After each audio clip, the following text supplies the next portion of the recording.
The South African Local Government Bargaining Council has dismissed the case of more than 100 City of Johannesburg employees whose contracts are about to be terminated. It's rejected their claim that they are being unfairly dismissed. That means they're set to lose their jobs at the end of April. Earlier, the Labour Court had interdicted the city from advertising the jobs, but that was pending the word from the Bargaining Council, so it turned out to be a short-lived victory for the employees. It all began in October last year when a City of Joburg resolution paved the way for 130 employees who were on fixed-term contracts to become permanent employees. That was when the ANC held the majority in the council. Following the local government elections in November, however, the city is now run by a multi-party government led by the DA. The decision to make the contracts permanent was rescinded in February by the new Mayoral Council, the city saying the previous decision to change that employment status was irregular and illegal. So the mayoral's office, welcoming the Bargaining Council's ruling, said it was vindicating. But let's speak to the other side, as it were. We're now joined by Esther Mtantyana, who is the regional chairperson of Union SAMU. And we also have Mojalefa Motalana, who is a lawyer for the City of Joburg employees. Thank you both for being with us. Ms. Mtantyana, I understand that you represent, as SAMU, the majority of the affected employees. Are they disappointed? Hello. Please, can you hear me? Please respond. I'm saying, are the employees disappointed that the Bargaining Council has dismissed their case? Okay. Good afternoon. It's Esther Mtantyana speaking, SAMU Regional Chairperson. No, our lawyers are attending the matter. The employees, they have faith that they will win their case. Then they are not disappointed. We have read, and the lawyers are busy with the matter. They are busy with the matter. Then we know that we will win the case because the employees were permanently employed. And what is disappointing with the media, with this mentioning to the media that it's not only, as DL is saying, these people were employed by ANC. We mentioned the parties that these people of 130, they are belonging to 7 different parties. But we have never heard a media interviewing one of those political parties that we mentioned, which means the media is politicizing this matter. And it wants the residents to just think one thing that is one of the things that ANC is doing. Are there not, just a question, are there not several political parties represented on the mayoral committee right now that made the decision to terminate the contracts rather than extend them? You know, these employees, they are not in contracts. They are employed permanently. But the DA is politicizing the matter, and the media also, they are making sure that the residents must look at this thing as political, because we mentioned about 6 political parties who have employees to this 130 that is dismissed, but the media has never interviewed even one of those parties that we spoke about.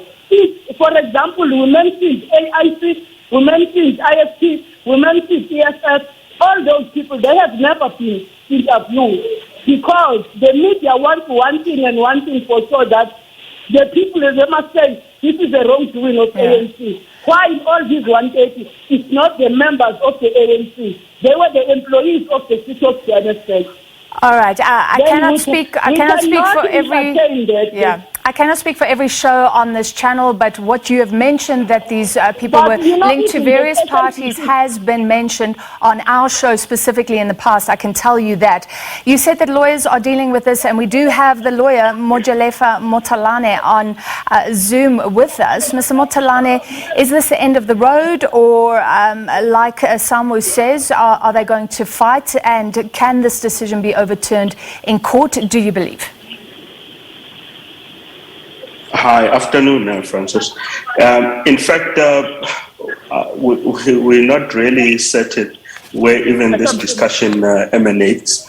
But just to give a little bit of a perspective with regard to the legal process, So as we stand right now, you will be well aware of the fact that we lodged a complaint with the bargaining council, which process, has gone into a conciliatory phase.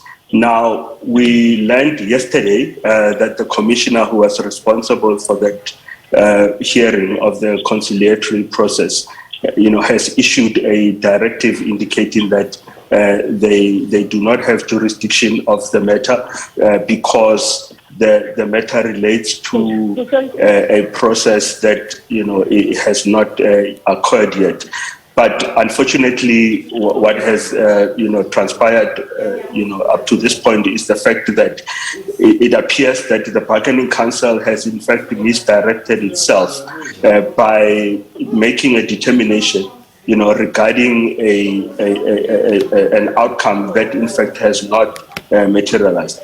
When the complaint to the bargaining council was submitted, it was on the basis that our clients' employment contracts were unilaterally amended or rescinded without having consulted our clients, which is a unilateral amendment of contract of employment, which is basically the essence of the complaint before the bargaining council. However, the bargaining council has then come out to suggest that they do not have jurisdiction, to hear the matter as it relates to unfair dismissal of our clients, which was never our, contention to begin with. All right, so the reporting is that the bargaining council has rejected the claim that they're being unfairly dismissed. Is that correct? If it's just about jurisdiction, then where else can you go? It's not correct, Francis, and I think, as my colleague from the union has just alluded to earlier, what is important is for the media to reflect the true, actual issue that is before the bargaining council right now, which is the fact that our client's complaint before the bargaining council is with regard to a unilateral amendment of their contract of employment. However, the bargaining council has come out and said that they do not have jurisdiction to deal with an unfair dismissal of our employees, as I've said, which was never our complaint before the bargaining council in the first instance. Okay, so what we must appreciate. Yeah, sure. So where do you go now? What's the next legal We're not going leg? anywhere. So the process continues within the framework of the bargaining council. So what the commissioner ought to have done is to issue a non-conciliatory certificate. So meaning that the parties, before the bargaining council at this stage are not able, to find each other at a conciliatory stage. And therefore, beyond this, the matter now has to be referred to arbitration, which is what the judgment of the Labour Court, in essence, is entirely about. And if you would like, I would be pleased if we could discuss the essence of the Labour Court judgment. Okay, the Labour Court judgment was previously pending the bargaining council. We're running out of time, but I really want to clarify this for the viewers as well. So you're saying the bargaining council has dismissed a claim, but it wasn't your actual grievance, so they've got it wrong. So you've got an issue with the bargaining council, because right now the mayor's office is saying, well, they welcome this has vindicated them. But you're saying that the bargaining council has read this wrong and you'd like them to relook at it. Is that correct? Yeah, it's unfortunate, Francis, that the city continues for one reason or another, to continue to take really what we consider, to put it frankly, as bad legal advice. There is no vindication for the city whatsoever. So what has in fact happened up to this point is the fact that we, through our clients, have lodged a complaint with the bargaining council regarding the unilateral amendment of our clients' contracts of employment. What then the bargaining council have went on to do is to make a determination, which is an overtly premature and unfounded determination, that they do not have jurisdiction over the matter. But the matter, as I've said, is about the unilateral amendment of contracts of our clients and not unfair dismissal of our clients. which matter must now go before the arbitrator at the bargaining council to determine whether our client's case is actually legitimate or not. All right, we have run out of time, but final question for Ms. Tatiana. So it sounds like this issue is not resolved. You heard the lawyer there. Do you believe that this could be clarified before the end of April? Of course, there's a deadline, and then these contracts are set to be terminated. Do you think that this could be saved in time, as it were? You know, I have a problem of network. Sometimes we are cutting. Please, can you repeat your question?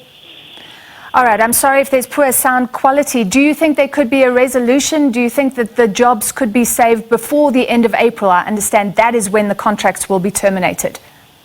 Yes, the jobs, they will be saved before the end of April, because before the end of April, we will be in court again. All right, and we'll follow this matter closely. I appreciate the time of both of you, Esther and Tatiana, the regional chairperson of Union SAMWU and lawyer for the City of Johannesburg, those 130 employees, Mojalefa Motalane. We take a short break, more to come on The Full View.